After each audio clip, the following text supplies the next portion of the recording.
Vivek Ramaswamy joins us right now, the Strive Asset Management Executive Chairman, Nation of Victims. You know what he was getting into, Vivek, think about, but it is a point that I know you've been pounding, is this environment where it might not be great for workers, or at least those in existing jobs.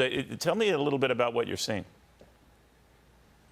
Yeah, look, I mean, I think that there's a lot of different directions to go with this. But, you know, for workers in existing jobs, at the end of the day, one of the things I talk about in my upcoming book, as well in the book that came out this week, is that we have a new culture of laziness that permeates the private sector. So it does take two to tango here. That culture of laziness in the private sector is something that is, I think, decreasing the productivity of the workforce. And I think when you combine that with some of the top-down forces that we see with the ESG movement, you actually get to a less productive economy. So you could take this in a lot of different directions. All right, but when you talk about a nation of victims, who are the victims?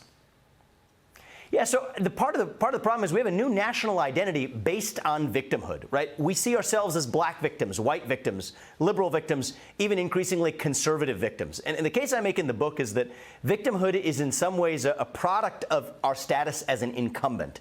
I trace a lot of this to the history of Rome even. You saw the same thing in patterns of the many rises and falls of Rome. There were many rises, there were many falls. I think the same is true of the American experiment as well.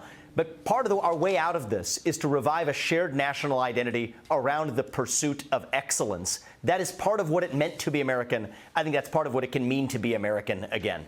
What happens in an environment like this, though, Vivek? Because what we're experiencing in America is not markedly different than what's going on in Europe right now, that what's been popping up in Asia right now, where, you know, for a while the workers were in the proverbial driver's seat, and they're more in that position in this country than others, I grant you.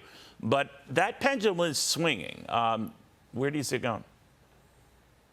Yeah, so look, I think that it's going to change in times of economic hardship. One of the arguments I make in the book is that, you know what, the pending economic hardship can actually be good for us culturally in the long run as a country if we're able to derive fortitude from it. I make the case that hardship is not the same thing as victimhood.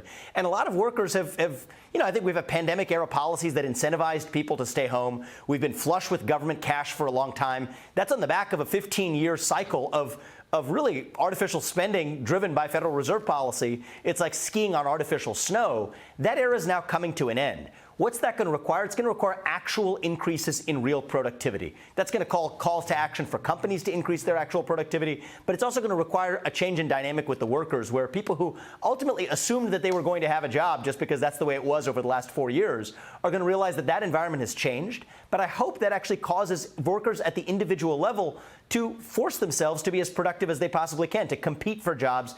And while that's going to create for a more difficult economic environment in the near term, I actually think that could be really positive, have a real positive externality for our culture over the longer run.